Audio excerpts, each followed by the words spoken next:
Hello students, our today's topic is banking, chapter 6. So chapter 6, banking.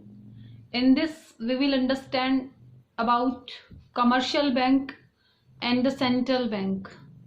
In this chapter our learning objectives are: first, commercial bank, next is functions of commercial bank, next money creation or credit creation by commercial bank, next is central bank, next is functions of central bank, and last, central bank versus commercial bank.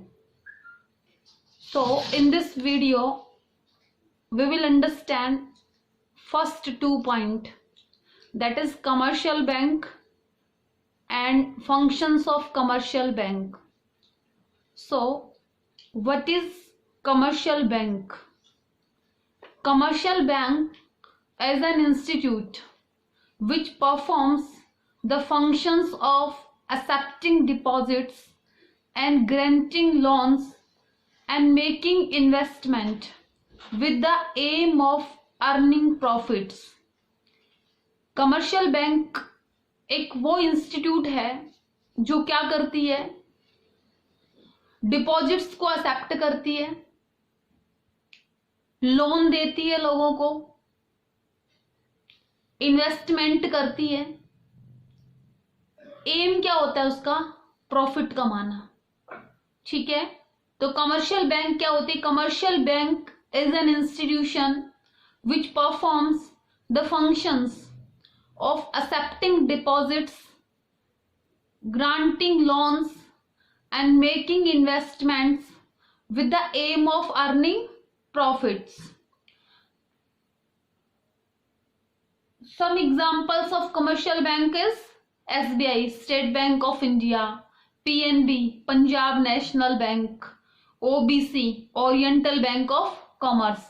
These are commercial banks. Okay, next है बेटा, commercial banks जो होते हैं वो backbone होते हैं, backbone of an economy. कैसे होते हैं? हम कैसे कह सकते हैं कि कमर्शियल बैंक जो है वो इकोनॉमी के लिए बैकबोन है? देखो बेटा, it can be very well assume that the household sector save a part of its income which is made available to the productive sector for further investment. देखो बेटा, आप लोगों को पता है एक होता है हाउस होल्ड सेक्टर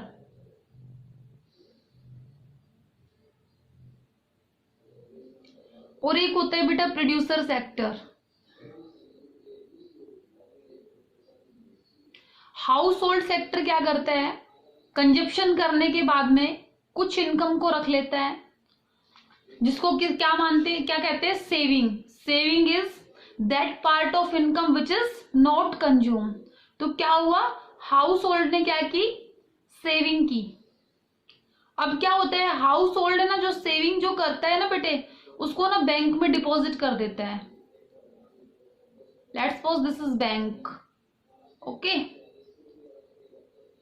तो ये जो है ये बैंक है। तो क्या हुआ भाई, हाउस होल्ड सेक्टर ने क्या किया? बैंक में डिपॉजिट किया। ठीक है, तो बैंक क्या करता है? बैंक ना सारे पैसे को आइडल अपने पास नहीं रखता। बैंक जो है कुछ मिनिमम रिजर्व अपने पास रखता है, क्योंकि आरबीआई की गाइडलाइन होती है कि जो भी पैसा बैंक के पास आता है ना, कमर्शियल बैंकों के पास डिमांड डिपॉजिट की फॉर्म में, उसको ना कमर्शियल बैंक जो कंप्लीट लोन नहीं दे सकते, तो उसको क्या करना पड़ता है? कुछ पैसा अपने पास रिजर्व रखना पड़ता है। आफ्टर दैट क्या कर देता है बेटा, जिन लोगों को जरूरत होती है ना उनको क्या कर देता है? लोन दे देता है। फॉर एग्जाम्पल, जो प्रोड्यूसर सेक्टर्स होते हैं ना, प्रोड्यूसर सेक्टर है, उसको क्या चाहिए? उसको इन्वेस्टमेंट करना होता है प्रोड्यूसर सेक्टर को, तो उनको मनी चाहिए। तो बैंक क्या करता है? प्रोड्यूसर सेक्टर को लोन दे देता है। किसके लिए? फॉर इन्वेस्टमेंट पर्पज के लिए। तो क्या हुआ? सेविंग को एक्सेप्ट किया और जो नीडी पर्संस थे उनको लोन दे दिया। ठीक है, तो ये फंक्शन किसके द्वारा किया जाता है? बैंक्स के द्वारा किया जाता है। नेक्स्ट आ गया बेटा, commercial bank act as financial intermediary, ठीक है, फाइनेंशियल इंटरमीडिएटरी की फॉर्म में काम करता है। Whose main function is collect saving from the household. क्या होता है इसका मेन फंक्शन? हाउस होल्ड से सेविंग को कलेक्ट करेगा and lend it to the productive sector, और क्या कर देगा? लैंड कर देगा किसको? प्रोडक्टिव सेक्टर को, प्रोड्यूसर सेक्टर को लोन दे देगा। ठीक है भाई। नेक्स्ट है rate of interest at which commercial bank accept deposit is known as borrowing rate. देखो बेटा, जैसे हाउस होल्ड सेक्टर ने क्या किया, सेविंग को डिपॉजिट कर दिया बैंक के पास, तो बैंक क्या करेगा? इस सेविंग पे इंटरेस्ट पे करेगा। तो जो सेविंग पे इंटरेस्ट पे करता है ना, उसको बोलते हैं बोरोविंग रेट।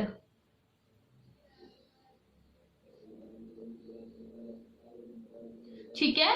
और जो लोन दे दिया ना बैंक ने, उस पे क्या लेता है बैंक? इंटरेस्ट लेगा, उसको बोलते हैं लेंडिंग रेट।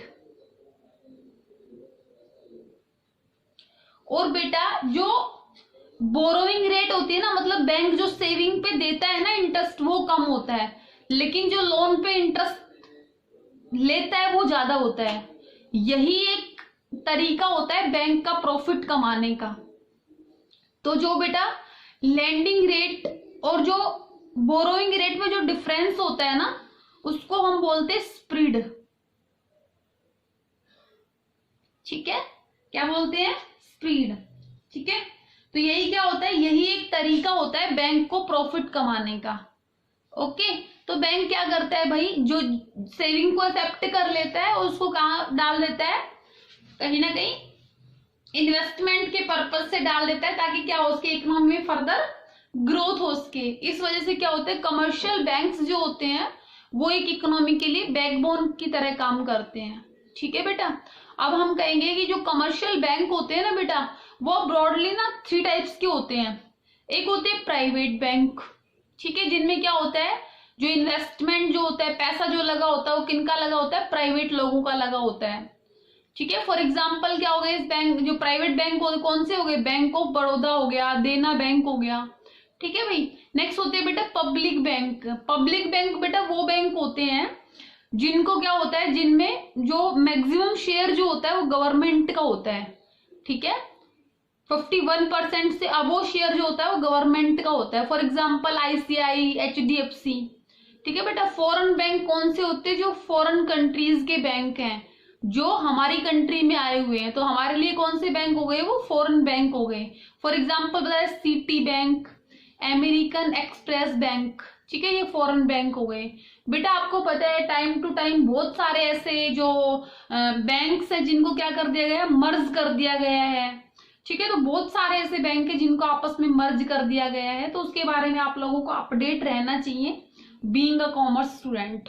ओके, तो आपने क्या कहा? कमर्शियल बैंक के बारे में आपने पढ़ा। कमर्शियल बैंक क्या होते हैं? Commercial bank is an institution. क्या होते हैं? वो इंस्टीट्यूशन होते हैं which perform the functions of accepting deposit. क्या करते हैं? जो डिपॉजिट को एक्सेप्ट करते हैं, ग्रांटिंग लोन, जो लोन ग्रांट करते हैं, and making investment with the aim of earning profit. Okay, household से सेविंग को एक्सेप्ट करके प्रोड्यूसर सेक्टर को लोन दे देते हैं, ताकि क्या उसके वो फर्दर इन्वेस्टमेंट करके इकोनॉमी में ग्रोथ ला सके। ठीक है, तो जो सेविंग पे जो इंटरेस्ट बैंक देता है हाउस होल्ड को, क्या होती है? बोरोविंग रेट होती है। ठीक है, और जो बैंक जो है वो प्रोड्यूसर सेक्टर को लोन देता है, उस पर जो इंटरेस्ट लेता है उसको क्या बोलते हैं? लैंडिंग रेट बोलते हैं। लैंडिंग रेट क्या होती है? ज्यादा होती है बोरोविंग रेट से, और इन दोनों का जो डिफरेंस होता है उसको क्या बोलते हैं? स्प्रेड। ठीक है, स्प्रेड जो होती है वही क्या होती है? कमर्शियल बैंकों का प्रॉफिट होता है। ओके, नेक्स्ट है भैया, आपको पता ही है कमर्शियल बैंक के बारे में हम पढ़ रहे हैं, तो हमने पहले कमर्शियल बैंक को डिफाइन किया। आफ्टर दैट हम क्या पढ़ेंगे? फंक्शंस ऑफ कमर्शियल बैंक, बहुत डिटेल में पढ़ेंगे। देखो आप लोगों को पता है, आप लोग +1 में जब आपने बिजनेस स्टडी की बुक पढ़ी थी, तो उसमें जो 4th यूनिट थी बैंकिंग सर्विस, उसमें आपने पढ़ा था कमर्शियल बैंकों के फंक्शंस। वही के वही फंक्शंस अगेन रिपीट हो रहे हैं। जिन बच्चों ने +1 में इस टॉपिक को बहुत क्लियरली किया होगा बैंकिंग सर्विस के बारे में, उनको बहुत जल्दी अपडेट हो जाएंगी ये सारी चीजें। बाकी कोशिश करेंगे इनको बहुत डीपली लेके चले, अच्छे तरीके से समझाया जाए। ठीक है,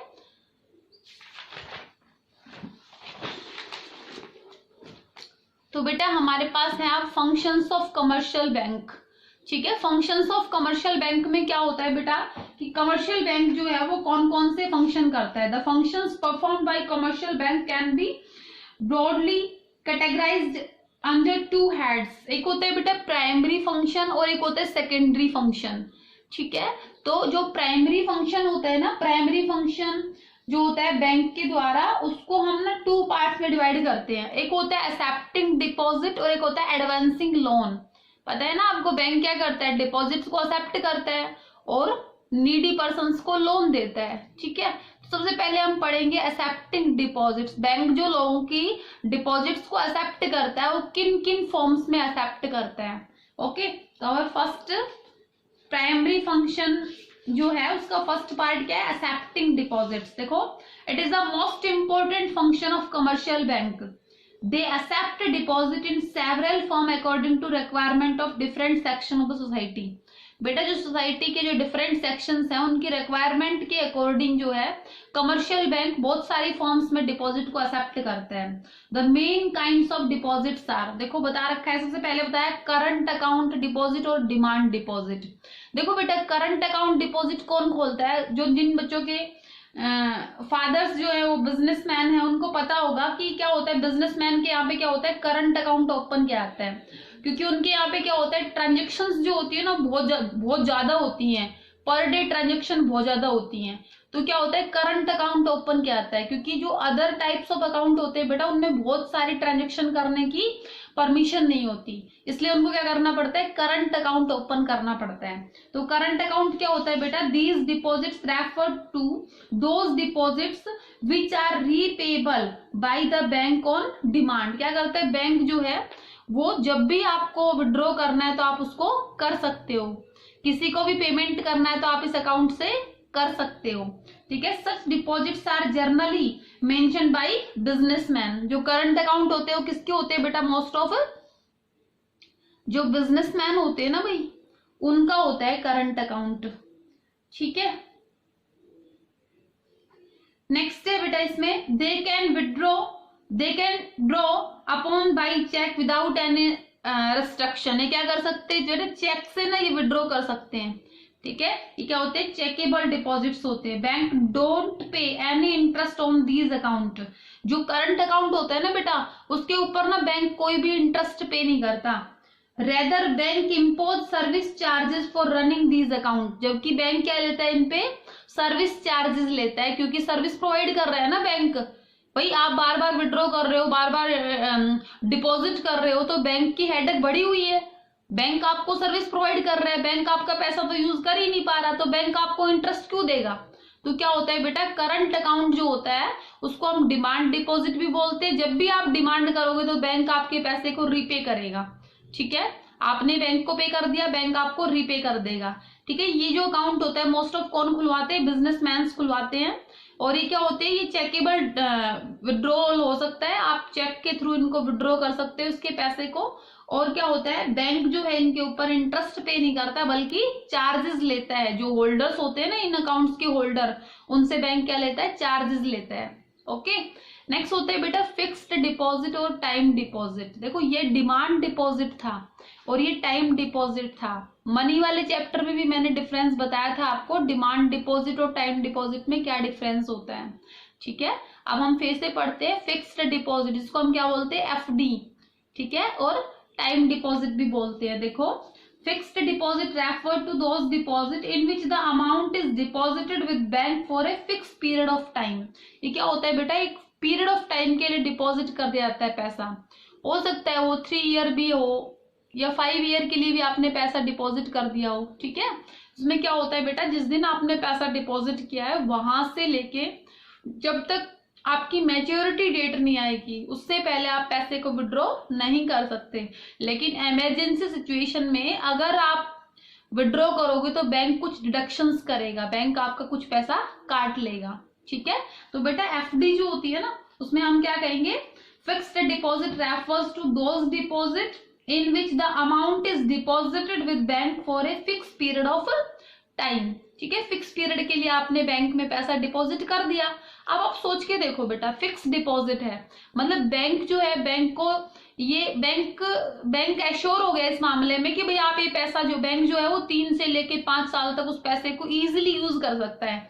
इसका मतलब बैंक उस पैसे को फर्दर कहीं भी इन्वेस्ट कर सकता है, तो बैंक को क्या होगा, उस पैसे से फायदा होगा, है ना, तो प्रॉफिट होगा। तो बैंक क्या देगा इस पे, एफडी पे इंटरेस्ट बैंक क्या देता है, ज्यादा देता है, क्योंकि बैंक उस पैसे को लंबे समय तक यूज कर पाता है। ओके, तो क्या होता है बेटा, such deposits don't enjoy chequeable facility. बेटा एक तो ये चेकेबल डिपॉजिट्स नहीं होते, इनको ना आप चेक से विड्रॉ नहीं कर सकते, जब आप चाहें तो आप चेक से विड्रॉ कर ले, पॉसिबल नहीं है। This deposits carry A high rate of interest. बेटा इन पे क्या होता है, जो इंटरेस्ट रेट होता है ना वो हाई होता है, ठीक है, हाई इंटरेस्ट रेट होता है,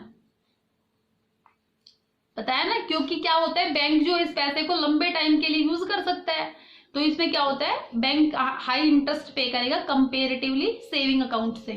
ओके, तो ये क्या होता है, फिक्स्ड डिपॉजिट होता है, जिसमें पैसा क्या होता है, लंबे टाइम के लिए डिपॉजिट होता है। तो बेटा आपकी बुक है ना, उसमें एक डिफरेंस बता रखा है, देखो यहाँ पे बता रखा है आपका डिमांड डिपॉजिट और फिक्स डिपॉजिट के बारे में कह रखा है। देखो क्या होता है, जो डिमांड डिपॉजिट होता है उसमें क्या होती है, चेक की फैसिलिटी होती है, लेकिन एफडी में चेक की फैसिलिटी नहीं होती। तो क्या कह रखा है, चेक फैसिलिटी। डिमांड डिपॉजिट्स में क्या होता है, are chequable deposits, but fix deposit are non chequable deposits. Next क्या रखा है बेटा, इंटरेस्ट पेमेंट। जो आपका करंट अकाउंट जो होता है उसको दूसरा नाम क्या बताया था मैंने, डिमांड डिपॉजिट। तो क्या होते हैं, they don't carry any interest. Current account के ऊपर किसी भी प्रकार का इंटरेस्ट पे बैंक नहीं करता, बल्कि बैंक क्या लेता है, चार्ज लेता है। लेकिन जो एफडी होती है ना बेटा, they carry interest which varies directly with the period of time. अगर आपका पीरियड ऑफ टाइम लंबा रहेगा, अगर आप 5 साल के लिए 7 साल के लिए एफडी करा रहे तो आपको इंटरेस्ट क्या मिलेगा, ज्यादा मिलेगा, और अगर आप 2 साल के लिए 3 साल के लिए करा तो कंपेरेटिवली इंटरेस्ट क्या मिलेगा, कम मिलेगा। तो जितना लंबा पीरियड रहेगा आपका इंटरेस्ट भी उतना ही ज्यादा रहेगा। ओके, नेक्स्ट है बेटा नंबर ऑफ ट्रांजेक्शंस। बेटा क्या होता है, देखो the depositor can make any number of transaction for deposit and withdrawal of money. क्या होता है बेटा, जो डिमांड डिपॉजिट होते हैं ना, उसमें है ना जो डिपॉजिटर है ना, वो कितनी बार भी पैसे को डिपॉजिट कर सकता है, कितनी बार भी निकलवा सकता है पैसे को। लेकिन क्या होता है बेटा, जो एफडी होता है, फिक्स डिपॉजिट होता है, depositor generally make only 2 transaction, सिर्फ 2 ट्रांजेक्शन होती है बेटा। क्या क्या, deposit of money in the beginning, शुरू में मनी को डिपॉजिट कर देगा, and withdrawal of money on maturity, और मैच्योरिटी जब पीरियड होगा तब वो उसको क्या कर लेगा, वो विड्रॉ कर लेगा। Okay, this is the main difference between current account और डिमांड डिपॉजिट अकाउंट और एफडी और टाइम डिपॉजिट अकाउंट। ठीक है भाई, ये आपके डिफरेंस थे। तो आपने करंट अकाउंट क्या होता है और एफडी फिक्स डिपॉजिट क्या होते हैं ये आपने क्लियर किया। नेक्स्ट है बेटा हमारा सेविंग डिपॉजिट्स। सेविंग डिपॉजिट्स क्या होती हैं, ठीक है, तो सेविंग डिपॉजिट्स क्या होते हैं, देखो these deposits combined feature of both current account deposit and FD. इसमें क्या होता है बेटा, जो आपका करंट अकाउंट है और जो आपका एफडी है, इन दोनों की मिक्स फीचर होती है सेविंग अकाउंट में। ओके, कैसे, देखो क्या कहते हैं, these deposits combined feature of both current account deposit and FD fix deposits. The depositors are given check facility to withdraw money from their account। एक तो क्या होता है बेटा, इसमें चेक की फैसिलिटी होती है, मीन्स जो होल्डर्स हैं, सेविंग अकाउंट होल्डर्स हैं, वो जब भी चाहे वो चेक से विड्रॉ कर सकते हैं। ओके, नेक्स्ट है बेटा, इसमें क्या रखा है, but some restrictions are imposed on number and amount of withdrawal. लेकिन क्या होता है बेटा, जो सेविंग डिपॉजिट होता है ना, उसमें ना कुछ एक्ट ऐसे आ जाते हैं बैंक की तरफ से कि आप ना जो उसकी आप जो पीरियड होता है ना उसमें लिमिटेड विड्रॉल कर सकते हो। ऐसा नहीं है कि जितनी मर्जी आप चाहो विड्रॉ कर सकते हो, जितना मर्जी आप चाहो डिपॉजिट कर सकते हो। डिपॉजिट तो कर सकते हो, लेकिन विड्रॉ जो है ना वो मैक्सिमम टाइम से ज्यादा नहीं कर सकते। अगर आप मैक्सिमम टाइम से ज्यादा विड्रॉ करेंगे तो बैंक आपसे चार्ज लेगा। ओके, तो क्या है, इसमें जो लिमिट होती है विड्रॉल करने की, उससे ज्यादा आप उन लिमिट्स को क्रॉस नहीं कर सकते। अगर आप उन लिमिट्स को क्रॉस करोगे तो क्या होगा, बैंक आपसे चार्ज लेगा। ठीक है, तो आपके अकाउंट में से ऑटोमेटिकली पैसा डिडक्ट हो जाएगा। ठीक है, तो इसमें क्या कह रखा है, in order to discourage frequent use of saving deposit, इस वजह से क्या होता है बैंक ने लिमिट कर दी कि आप विड्रॉ नहीं कर सकते, ताकि लोग क्या कर सके, डिस्करेज हो जाएं, फ्रीक्वेंटली जो है बार बार क्या ना कर सके, सेविंग डिपॉजिट्स को यूज ना कर सके। Okay, they carry a rate of interest which is less than interest rate of FD. भाई सेविंग अकाउंट पे भी ना पैसा जो है ना, इंटरेस्ट इस वाले मनी पे भी बैंक जो है ना इंटरेस्ट पे करता है, लेकिन जो एफडी होती है ना बेटे, उसमें ज्यादा इंटरेस्ट होता है, सेविंग अकाउंट में इंटरेस्ट कम मिलता है। तो क्या हो गया, सेविंग अकाउंट क्या होगी, कुछ चेकेबल विड्रॉल हो गई, चेक से आप विड्रॉ कर सकते हो। सेकंड आपने बताया इस पे इंटरेस्ट मिलता है, लेकिन कंपेरेटिवली एफडी से कम मिलता है। थर्ड इसमें बताया आपको छूट है, आप डिपॉजिट भी कर सकते हो, विड्रॉ भी कर सकते हो, लेकिन विद इन लिमिट आप विड्रॉ कर सकते हो। अगर आप एक लिमिट से ज्यादा विड्रॉ करोगे तो बैंक आपसे चार्ज लेगा। तो उसमें क्या होगा, करंट अकाउंट और फिक्स्ड डिपॉजिट के मिक्स फीचर्स हो गए। ठीक है भाई, ये थे आपके एक्सेप्टिंग डिपॉजिट्स। क्या होता है, current account deposit, fixed deposit और सेविंग डिपॉजिट। एक बेटा रिकरिंग डिपॉजिट भी होता है, जिसको आरडी बोलते हैं।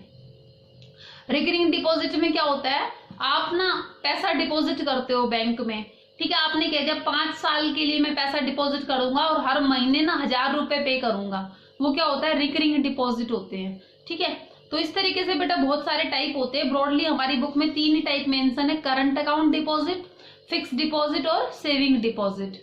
ठीक है भाई, जो रिकरिंग डिपॉजिट होते हैं ना, उनमें भी क्या होता है, इंटरेस्ट जो होता है ना वो सेविंग अकाउंट से ज्यादा होता है। ओके, ये थे आपके एक्सेप्टिंग डिपॉजिट्स। नेक्स्ट आपका आता है बेटा एडवांसिंग लोन। देखो एडवांसिंग लोन जो है भाई, उसमें ऐसे क्या रखा है कि क्या होता है, the deposits receive by bank are not allowed to remain idle. ऐसा नहीं होता कि बैंक ने डिपॉजिट्स ले ली और उनको आइडल अपने पास रख लिया।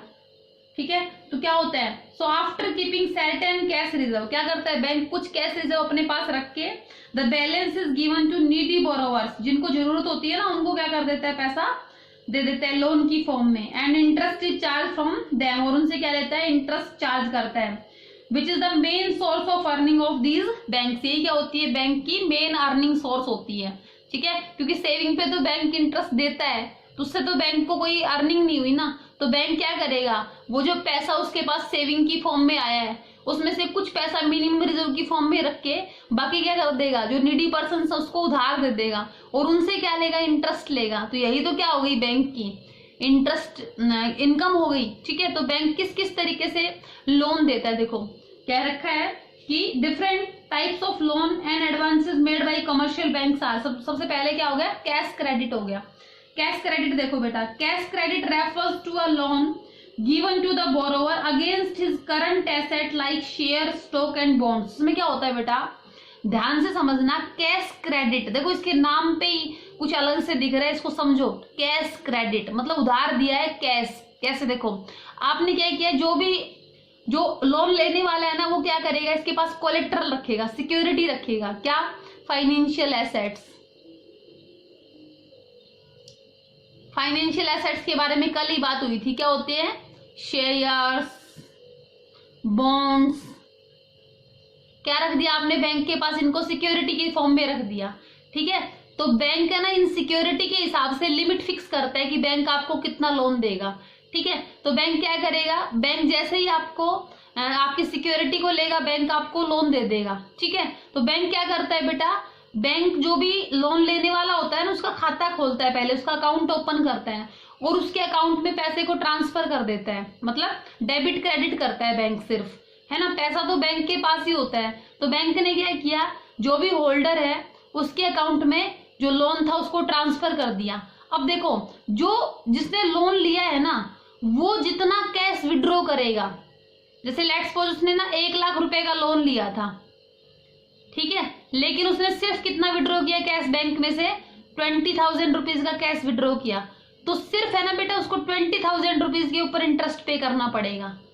ठीक है, ये क्या होता है, कैश क्रेडिट होता है। क्या कहेंगे हमने कहा cash credit refers to loan given to the holder against his current assets. ठीक है, क्या हो गई सब, फाइनेंशियल एसेट्स, करंट एसेट्स हो गई, क्या क्या, शेयर, स्टॉक्स, बॉन्ड्स वगैरह। A credit limit is section and the amount is credited in his account. क्या होता है, क्रेडिट लिमिट फिक्स कर दी जाएगी बैंक के द्वारा उसकी कि हम आपको इतना लोन दे सकते हैं, ठीक है। आफ्टर दैट क्या होगा, बैंक उसके अकाउंट में उस मनी को क्रेडिट कर देगा, ठीक है। द बोरोवर में withdraw any amount with in the credit limit, जो भी क्रेडिट लिमिट है उसमें से जो बोरोवर है वो कितना भी विड्रॉ कर सकता है, ठीक है। The interest is charge on amount actually withdrawal, तो जो जितनी भी अमाउंट बोरोवर के द्वारा विड्रॉ की जाएगी ना उसी पे क्या लिया जाएगा, उससे इंटरेस्ट लिया जाएगा। ये जो टाइप ऑफ लोन होता है इसको हम क्या बोलते हैं, कैश क्रेडिट बोलते हैं। मतलब जितना आपने कैश को विड्रॉ किया आपको उसी पे इंटरेस्ट पे करना है, ठीक है। चाहे आपने लोन कितना भी ले रखा हो, लेकिन जितना आप बैंक से विड्रॉ करेंगे ना, जितना पैसा आप यूज करेंगे आपको उसी पे इंटरेस्ट पे करना पड़ेगा, ठीक है। किस पे होता है, कोलेट्रल पे होता है। जो बोरोवर होता है पहले वो सिक्योरिटी रखेगा करंट एसेट्स को, जिसमें क्या आ गया, शेयर, बॉन्ड्स और स्टॉक आ गए। उसके बाद में उन सिक्योरिटीज के बेस पे बैंक जो है उसकी क्रेडिट लिमिट फिक्स करेगा कि बैंक उसको कितना लोन देगा, और उसमें से जो बोरोवर जितना विड्रॉ करेगा उस पे बोरोवर को इंटरेस्ट पे करना पड़ेगा। This is cash credit, okay. Next आता है बेटा डिमांड लोन। डिमांड लोन क्या होता है, ध्यान से समझना। देखो डिमांड लोन वर्ड जो है ना वो बहुत कुछ इंडिकेट कर देते हैं बेटा। देखो क्या कह रखा है इसने क्या है, demand loan refers to those loan which can be recall on demand by the bank at any time. मतलब एक पर्सन जो है, एक बोरोवर जो उसने लोन ले रखा है, लेकिन बैंक जब भी उसको रिकॉल करेगा तभी उसको क्या करना पड़ेगा, सारा पैसा रीपे करना पड़ेगा बैंक को, ठीक है। तो इसमें क्या होता है, the entire sum of demand loan is credited to the account. देखो फॉर एग्जाम्पल ये पर्सन है, इसने बैंक से क्या लिया, लोन लिया, ठीक है।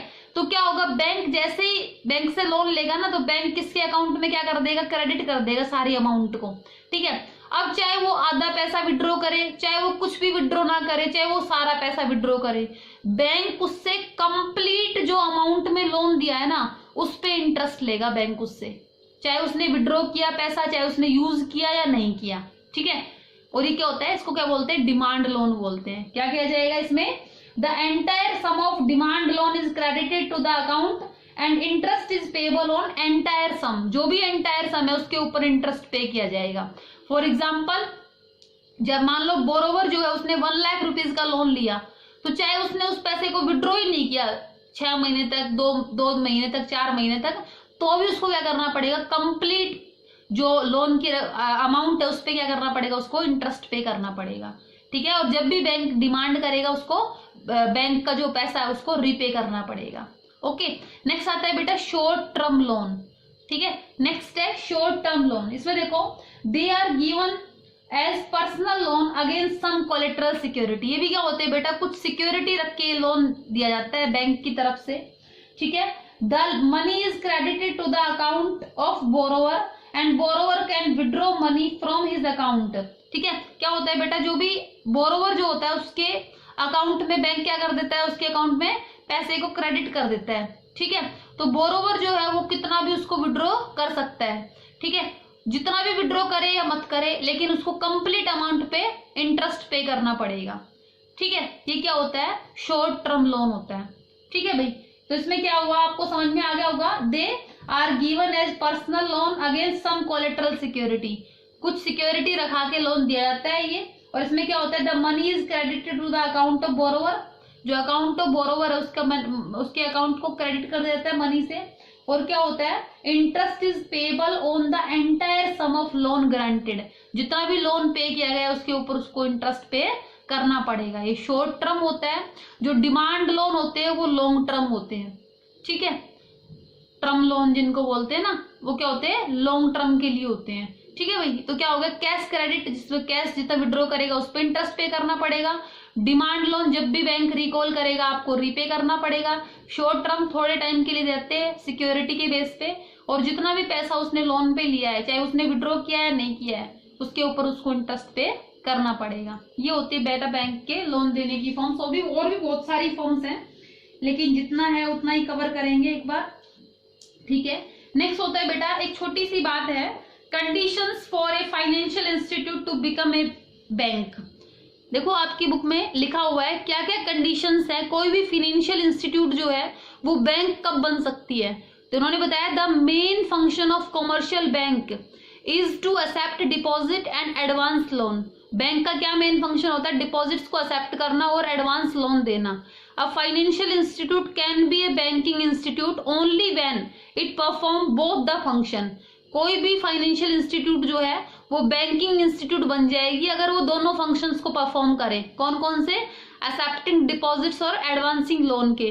फॉर एग्जांपल LIC जो है ना, उसको बैंक नहीं कह सकते, क्योंकि क्या होती है, it does not accept chequable deposits, क्योंकि लोगों की चेकेबल डिपॉजिट्स को एक्सेप्ट नहीं करती from the public although it perform the function of lending money. जबकि ये क्या करती है, पैसा तो उधार देती है लेकिन डिपॉजिट्स को एक्सेप्ट नहीं करती। तो दोनों फंक्शन जो करेगा ना वो फाइनेंशियल इंस्टीट्यूट बैंकिंग इंस्टीट्यूट में कन्वर्ट हो सकता है। ठीक है, तो ये थी conditions for a financial institute to become a bank. ठीक है भाई, नेक्स्ट अब आपकी आ जाती है बेटा सेकेंडरी फंक्शन। क्या बताया था बैंक के जो फंक्शंस मैंने क्या बताया था? एक तो बताया था सेकेंडरी फंक्शन, एक पता है प्राइमरी फंक्शन। प्राइमरी फंक्शन के मेन 2 टाइप्स थे, क्या क्या? एक्सेप्टिंग डिपॉजिट्स और एडवांसिंग ऑफ लोन। अब हम पढ़ेंगे बेटा सेकेंडरी फंक्शंस को। सेकेंडरी फंक्शंस में देखो सबसे पहले है बेटा ओवरड्राफ्ट फैसिलिटी। ठीक है, ओवरड्राफ्ट फैसिलिटी में क्या होता है? देखो, it refers to a facility in which a consumer is allowed to overdraw his current account up to an agreed limit. क्या होता है बेटा? देखो, बहुत ज्यादा रेपुटेड पर्सन होते हैं ना, this facility is generally given to the respectable and reliable customer for a short period. क्या होता है बेटा? शॉर्ट पीरियड के लिए फैसिलिटी दी जाती है। ठीक है, शॉर्ट पीरियड के लिए दी जाती है फैसिलिटी उन पर्सन्स को जो बहुत ज्यादा रिलायबल पर्सन्स हैं, जो कंटिन्यू बैंक के बहुत अच्छे कस्टमर हैं, उनको ये फैसिलिटी दी जाती है कि जो उनका करंट अकाउंट में जितना पैसा है, फॉर एग्जाम्पल एक पर्सन है, उसके करंट अकाउंट में 10,000 रुपीज है, तो उसको ये परमिशन दे दी गई कि वो 12,000 रुपीज विड्रॉ कर सकता है। ठीक है, तो अब क्या होगा? 10,000 रुपीज उसके बैंक में है, उसने 12,000 रुपीज विड्रॉ कर लिए, इसका मतलब बैंक का उसने कितना रुपया यूज किया? 2,000 रुपीज। तो इस 2,000 रुपीज के ऊपर ना उसको क्या करना पड़ेगा? इंटरेस्ट पे करना पड़ेगा। ठीक है, तो क्या होता है ओवरड्राफ्ट फैसिलिटी में? क्या कहेंगे? It refers to a facility in which a consumer is allowed to overdraw his current account up to an agreed limit. This facility is generally given to respectable and reliable customers for a short period. Customer have to pay interest to the bank on the amount over withdraw by them. जो भी उनके द्वारा जो over withdraw किया गया है, जितना ज्यादा पैसा उनके द्वारा यूज किया गया है, जो उनकी डिपॉजिट से ज्यादा पैसा यूज किया गया है, उसके ऊपर बैंक को बोरोवर्स को क्या करना पड़ेगा? बैंक को इंटरेस्ट पे करना पड़ेगा। ठीक है बेटा, ये थी ओवरड्राफ्ट फैसिलिटी। ठीक है, बैंक इसमें हर पर्सन की लिमिट फिक्स कर देता है। जिनके करंट अकाउंट होल्डर होते हैं ना, उनकी लिमिट फिक्स होती है कि वो इतना विड्रॉ कर सकते हैं। ठीक है, तो उसके हिसाब से वो विड्रॉ करेंगे, जितना उनके करंट अकाउंट में पैसा है उससे जितनी अमाउंट से ज्यादा विड्रॉ करेंगे ना, उस वाली अमाउंट पे उनको क्या करना पड़ेगा? बैंक को इंटरेस्ट पे करना पड़ेगा। नेक्स्ट होता है बेटा discounting of bill of exchange. देखो, कॉमर्स के स्टूडेंट्स को पता है बिल ऑफ एक्सचेंज क्या होता है। आप लोगों ने अकाउंट्स में बिल ऑफ एक्सचेंज को बहुत अच्छे तरीके से पढ़ा होगा, लेकिन मैं आज फिर से आपको एक्सप्लेन करती हूँ इसके बारे में। देखो बेटा, आपका नेक्स्ट है डिस्काउंटिंग बिल ऑफ एक्सचेंज। क्या होता है? देखो, जैसे कि एक होता है बेटा बायर और एक होता है सेलर। ठीक है, एक तो होती है बेटा नॉर्मल ट्रेडिंग, मतलब आप किसी पर्सन के पास गए, कुछ खरीदा, आपने पेमेंट कर दिया, आपका जो ट्रांजेक्शन है वहीं पे खत्म हो गया। ठीक है, एक होती है बेटा क्रेडिट ट्रेड, मतलब आप उधार में किसी से कुछ खरीदते हो, उस टाइम पे कुछ बाउंडेशंस हो जाती हैं। देखो, ये पर्सन जो है बेटा, ये इस सेलर के पास गया, ठीक है, और इसने कुछ सामान खरीदा और इसने ये कहा कि भाई मैं आपको 2 मंथ्स के बाद में ना पैसा पे कर दूंगा, आपकी जो अमाउंट है वो पे कर दूंगा। तो सेलर क्या कहता है? भाई एक काम कर, मैं तेरे को ना ये बिल बना के देता हूँ, तो इसके ऊपर ना अपने सिग्नेचर कर दे एक्सेप्टेंस के। ठीक है, तो क्या किया? सेलर ने एक बिल बनाया, जिसको क्या बोलते हैं? बिल ऑफ एक्सचेंज बोलते हैं। ठीक है बेटा, सेलर कौन हो गया? ड्रावर हो गया। उस बिल को क्या किया? ड्रॉ किया। किसने? सेलर ने ड्रॉ किया। ठीक है, और बायर ने क्या किया? उस बिल पे सिग्नेचर करके उसको एक्सेप्ट कर दिया। ठीक है भाई, मैं प्रॉमिस करता हूं, मैं पे कर दूंगा। तो बायर कौन हो गया? ड्रावी हो गया। ठीक है बेटे, अब देखो क्या हुआ, हमने ये कहा कि सेलर ने एक बिल बनाया और उसको एक्सेप्ट कर दिया बायर ने। बायर ने ये कह दिया कि भाई मैं 2 मंथ्स बाद में आपको पे कर दूंगा। कैसे पे करेगा? क्योंकि बायर का जो अकाउंट है ना वो बैंक में है। ठीक है, तो बायर का जो है वो बैंक में अकाउंट है। ठीक है, बैंक में अगर अकाउंट है तो क्या होगा? बायर क्या करेगा? 2 मंथ्स के बाद में बैंक में पैसा डिपॉजिट करेगा और जैसे ही बैंक में पैसा डिपॉजिट करेगा तो क्या होगा, सेलर उसको विड्रॉ कर लेगा। लेकिन क्या होता है बेटा, जैसे लेट्स सपोज बायर ने आज ट्रांजेक्शन कर ली, ठीक है, और उसने उस बिल को एक्सेप्ट भी कर लिया। अब वो क्या होगा, लीगल डॉक्यूमेंट हो गया, किसके पास, सेलर के पास। अब सेलर क्या कर सकता है, हो सकता है सेलर को जरूरत पड़ गई पैसे की बहुत ज्यादा, तो सेलर क्या करता है, उसके बैंक में जाता है, ठीक है, उसके बैंक से ऐसे कह देता है कि भाई ये जो पैसा है ना 2 महीने बाद में आएगा आपके पास, तो ना आप इस बिल ऑफ एक्सचेंज को आप रख लो। इसका मतलब उसका होल्डर कौन हो गया, बैंक हो गया। और ना मुझे आज आप पेमेंट कर दो, कल जब ये पर्सन पेमेंट करे तो आप उससे ले लेना, ठीक है। तो क्या हुआ, सेलर ने क्या किया, उस बिल ऑफ एक्सचेंज को बैंक को दे दिया और बैंक ने उसको पैसा दे दिया। इसको क्या बोलते हैं, discounting of bill of exchange. ठीक है भाई, क्या समझ में आया। हमने ये कहा कि एक पर्सन जो है उसने उधार में कुछ खरीदा, ठीक है, तो जो सेलर है उसने एक बिल ड्रॉ करके दे दिया, उसके ऊपर बायर की एक्सेप्टेंस हो गई कि मैं 2 मंथ्स के बाद में आपको पे कर दूंगा, ठीक है।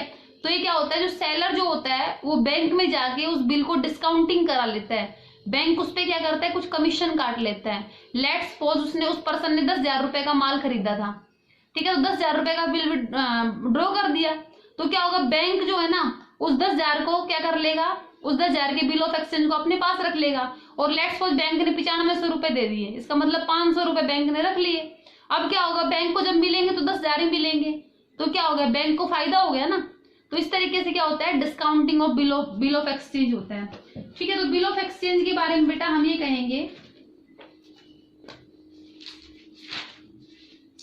देखो, it refers to facility in which holder of bill of exchange can get the bill discounting with the bank before the maturity period. Holder कौन था उस बिल ऑफ एक्सचेंज का, सेलर था। तो सेलर क्या कर सकता है, मैच्योरिटी पीरियड से पहले बैंक के पास डिस्काउंटिंग करा के ला सकता है, इनकैश करा सकता है उस पैसे को, ठीक है। इसमें क्या हुआ, after deducting the commission, bank क्या करेगा, कुछ डिडक्शन करेगा कमीशन की, bank pay the balance to the holder. Deducting commission क्या करेगा, बैंक पे कर देगा, जो होल्डर है उसको कैश पे कर देगा। On maturity bank get its payment from the party which has accepted the bill. जो एक्सेप्टर था वो कौन था, बायर था। तो आफ्टर दैट मैच्योरिटी पीरियड पे क्या होगा, बैंक को पूरा पैसा मिल जाएगा। ये क्या होता है, discounting of bill of exchange, ठीक है। I hope it is very clear to you. अगर फिर भी डाउट हो तो आप पूछ लेना, ठीक है भाई। तो आपको मैंने बताया कि discounting of bill of exchange क्या होता है, ठीक है भाई। उसके बाद में ये बैंक के द्वारा फैसिलिटी दी जाती है, इसलिए कौन से फंक्शन में आती है, बैंक के सेकेंडरी फंक्शन में आती है। ओके, नेक्स्ट है भैया आपका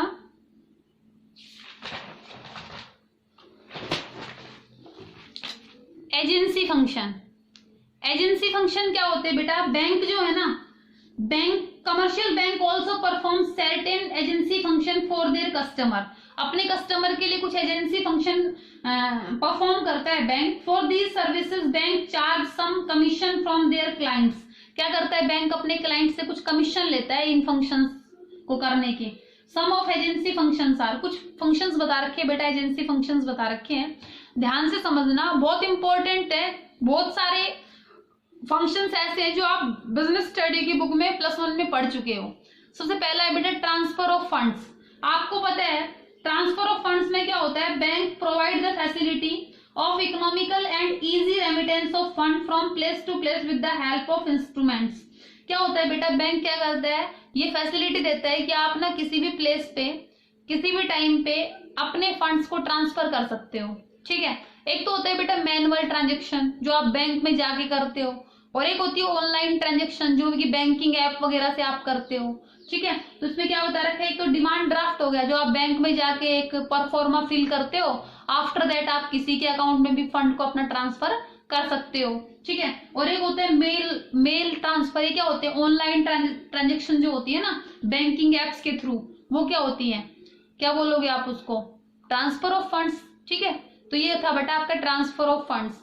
तो ये 2 तरीके से होता है, मैनुअल और ऑनलाइन, ओके। अब आपको पता है आजकल मैनुअल लोग कम करते हैं, ऑनलाइन ज्यादा करते हैं। नेक्स्ट आता है बेटा collection and payment of various items.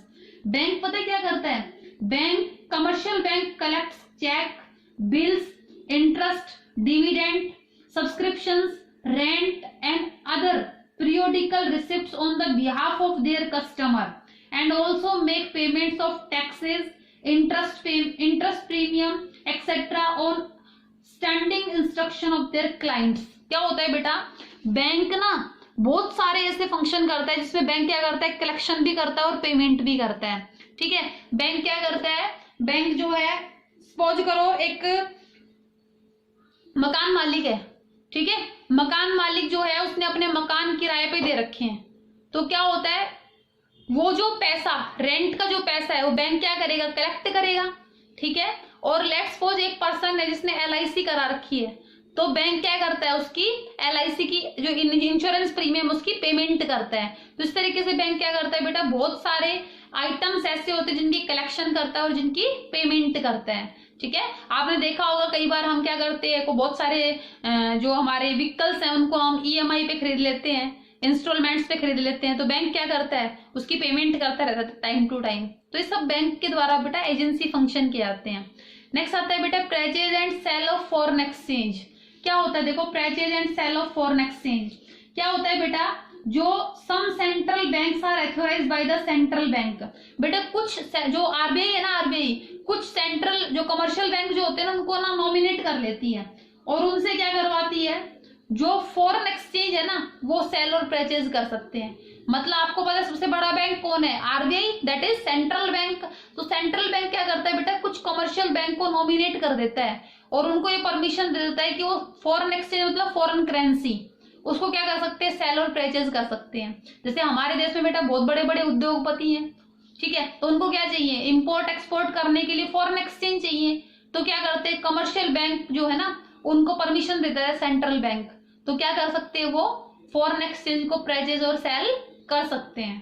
ठीक है, तो इसमें क्या कहेंगे हम, some commercial banks are authorised by the central bank to deal the foreign exchange, they buy and sell foreign exchange on the behalf of their customer and help in promoting international trade। तो इसकी वजह से क्या होता है, international trade जो होता है ना वो प्रमोट हो जाता है। ओके, नेक्स्ट है भैया आपका purchase and sale of securities. अभी सिक्योरिटीज में क्या होता है बेटा, देखो commercial bank buy and sale stocks and share of private companies as well as government security on the behalf of their customer. अभी अभी हमने आपको बताया था कि क्या होता है, लोग जो है ना वो क्या करते हैं, करंट एसेट्स को रख के लोन लेते हैं, शेयर्स रख दिए, बॉन्ड्स रख दिए और भी बहुत सारी सिक्योरिटीज रख दी। तो क्या होता है, कई सब लोग तो टाइमली बैंक को रीपे नहीं कर पाते, तो क्या होगा, वो सिक्योरिटी किसकी हो जाएगी, कमर्शियल बैंक की हो जाएगी। तो कमर्शियल बैंक का मेन काम तो यही है कि डिपॉजिट्स को एक्सेप्ट करना और लोन लेना, तो वो उन सिक्योरिटी का क्या करेगा, उन सिक्योरिटी को क्या कर देगा, ऑक्शन कर देगा, उनकी बोली लगा देगा ओपन मार्केट में। तो वो क्या होता है, purchase and sale of securities. Okay, next है बेटा आपका इनकम टैक्स कंसल्टेंसी। इसमें क्या होता है बेटा, they also give advice to their customer on the matter relating to income tax and even prepare their income tax return. Commercial bank होते हैं ना बेटा, उनके जो कस्टमर होते हैं ना जिनके इनकम टैक्स की रिटर्न्स बनती है, वो उनको कंसल्टेंसी सर्विस देते हैं कि भाई आपको किस तरीके से इनकम टैक्स कितना पे करना पड़ेगा, आपके ये रिटर्न्स रहेंगे, हम आपके पे कर देते हैं इस तरीके से। तो क्या करता है, income tax consultancy service provide करता है कौन, कमर्शियल बैंक। ओके, नेक्स्ट है बेटा आपका ट्रस्टी एंड एग्जीक्यूटर। इस चीज को ध्यान से समझो बेटा, कुछ लोग ऐसे होते हैं बेटा जो अपनी इच्छा पे ऐसे कह देते हैं भाई हमारी जो प्रॉपर्टी है, कोई एक पर्सन है वो ये कह दे कि भाई मेरी जो प्रॉपर्टी है वो मैं आपकी ट्रस्ट के नाम करता हूँ। ठीक है, इसका मतलब उस प्रॉपर्टी का ट्रस्टी कौन हो गया, बैंक हो गया।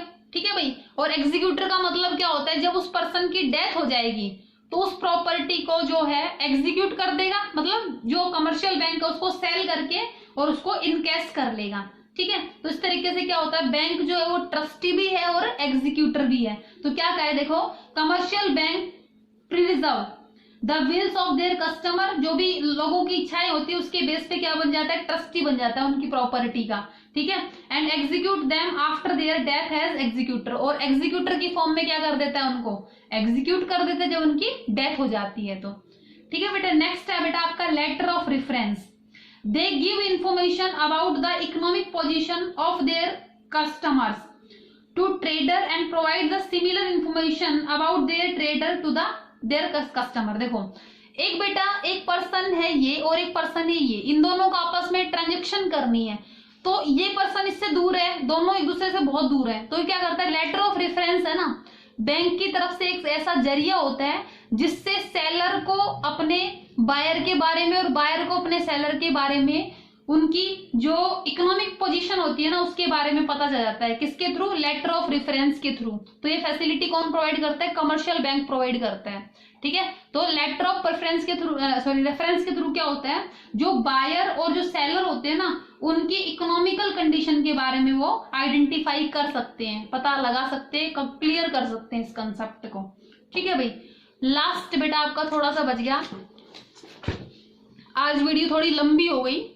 ठीक है, नेक्स्ट है बेटा आपका journal utility functions. Journal utility functions में क्या होता है, देखो जर्नल देखो लॉकर फैसिलिटी देता है बैंक, मतलब commercial bank provide facility of safety walls and locker to keep valuable articles of customers in safe custody. मतलब जो ज्वेलरीज वगैरह रखते हैं हम, तो क्या करता है बैंक, लॉकर फैसिलिटी प्रोवाइड करता है। ठीक है भाई, नेक्स्ट आता है बेटा ट्रैवलर्स चेक।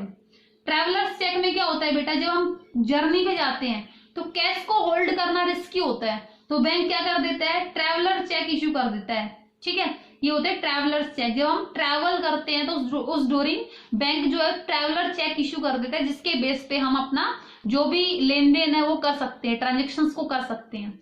नेक्स्ट आता है बेटा लेटर ऑफ क्रेडिट। अगर आपको याद हो तो आपने इंपोर्ट एक्सपोर्ट प्रोसीजर पढ़ा था, उसमें लेटर ऑफ क्रेडिट क्या होता है बेटा, एक होता है इंपोर्टर और एक होता है एक्सपोर्टर। ठीक है, तो इंपोर्टर को कोई सामान खरीदना है किससे, एक्सपोर्टर से, तो भाई ये एक्सपोर्टर जो इसकी फाइनेंशियल सिचुएशन के बारे में जानता तो नहीं है, तो जो इंपोर्टर है ना इसका बैंक क्या करता है, एक लेटर ऑफ क्रेडिट इशू करता है, जिसमें बैंक इस चीज की एश्योरिटी लेता है कि भाई मैं आपको पेमेंट कर दूंगा, मतलब इसकी इकोनॉमिकल कंडीशन के बारे में मतलब बताता है, और बैंक जो है वो इस चीज का आश्वासन देता है कि हम पे कर देंगे आपको। ठीक है, तो ये क्या होता है, लेटर ऑफ क्रेडिट होता है। तो क्या कहेंगे लेटर ऑफ क्रेडिट के बारे में, they also issue letter of credit to customer to certify their credit worthiness. मतलब जो उनकी क्रेडिट वर्थनेस है ना उसके बारे में जो लेटर इशू किया जाता है उसको क्या बोलते हैं, लेटर ऑफ क्रेडिट। जिन बच्चों ने इंपोर्ट एक्सपोर्ट प्रोसीजर पढ़ा होगा उनको पता होगा, जो इंपोर्टर जो होता है ना, इंपोर्टर का बैंक जो होता है ना वो लेटर ऑफ क्रेडिट इशू करता है। ठीक है, किसके ब्याह पे, इंपोर्टर के ब्याह पे, ताकि वो क्या कर सके, इंपोर्ट कर सके कोई भी चीज। ठीक है, जब एक्सपोर्टर जो है उसको लेटर ऑफ क्रेडिट मिलेगा तो क्या कर देता है, आगे की कार्रवाई शुरू कर देता है, माल को भेजना शुरू कर देता है। लास्ट 2 पॉइंट बच गए आपका, एक है बेटा under writing securities. Under writing security में क्या होता है बेटा, जैसे कॉमर्शियल बैंक है, कमर्शियल बैंक क्या करता है बेटा, सिक्योरिटीज को अंडर राइट कर देता है, क्योंकि कमर्शियल बैंक जो होते हैं बहुत रेपुटेड संस्थाएं होती हैं, तो लोग क्या कर देते हैं, उनको उनके ऊपर फुल फेथ करते हैं। ठीक है, तो वो क्या कर लेते हैं, उन जो भी सिक्योरिटीज होती है उनको बाई करने में वो हेजिटेट नहीं करते, क्योंकि उनको विश्वास होता है कमर्शियल बैंकों के ऊपर। ठीक है, तो क्या कह रखा है, commercial bank also undertake the task of under writing security. Commercial bank क्या करते हैं, जो अंडर राइटिंग सिक्योरिटी होते हैं उनके टास्क को भी हैंडल करते हैं। Public has full faith in the credit वर्थनेस of bank. जो भी क्रेडिट वर्थनेस होती है उसके ऊपर पब्लिक को विश्वास होता है, इसलिए public don't hesitate in buying the security underwritten by bank. जो भी सिक्योरिटी बैंक के द्वारा अंडर रिटन की जाती है उसको पब्लिक इजिली बाई कर लेती है विदाउट एनी हेजिटेशन। नेक्स्ट आता है बेटा कलेक्शन ऑफ स्टैटिक्स। देखो बेटा ये बहुत इंपॉर्टेंट पॉइंट है, आपने स्टैटिक्स पढ़ा होगा, स्टैटिक्स में आपने पढ़े थे पब्लिश्ड सोर्स। उसमें क्या होता है बेटा, यहाँ पे कह रहा है bank collect and publish statics related to trade. Bank क्या करता है बेटा, ट्रेड से रिलेटेड, ठीक है, कॉमर्स से रिलेटेड और इंडस्ट्रीज से रिलेटेड डेटा को क्या कर देता है बेटा, पब्लिश कर देता है। तो उससे क्या होता है, जो भी कस्टमर्स होते हैं ना फाइनेंशियल मैटर पे जिनको एडवाइस चाहिए होती है, तो वो इन पब्लिकेशंस को पढ़ के अपना जो इन्वेस्टमेंट करने का जो डिसीजन है वो ले पाते हैं। तो बैंक क्या करता है, कलेक्शन ऑफ स्टैटिक्स, क्या कहेंगे, bank collect and publish statics related to trade, commerce and industry, hence they advise customer on financial matter. तो इस तरीके से क्या कहेंगे बेटा हम, commercial bank receive deposit from the public and use this deposits to give loans. Okay, तो ये था आपका commercial bank and its functions. ठीक है, तो आज इसको बहुत अच्छे तरीके से आप क्लियर करेंगे, इन कंसेप्ट्स को बहुत ऑनेस्टी के साथ बेटर नोट्स बनाएंगे, बहुत ही डेडिकेटेड तरीके से आप पढ़ेंगे। ठीक है, आप इस टॉपिक को क्लियर करेंगे, नेक्स्ट फिर हम इस चैप्टर को आगे लेके चलेंगे। थैंक्स।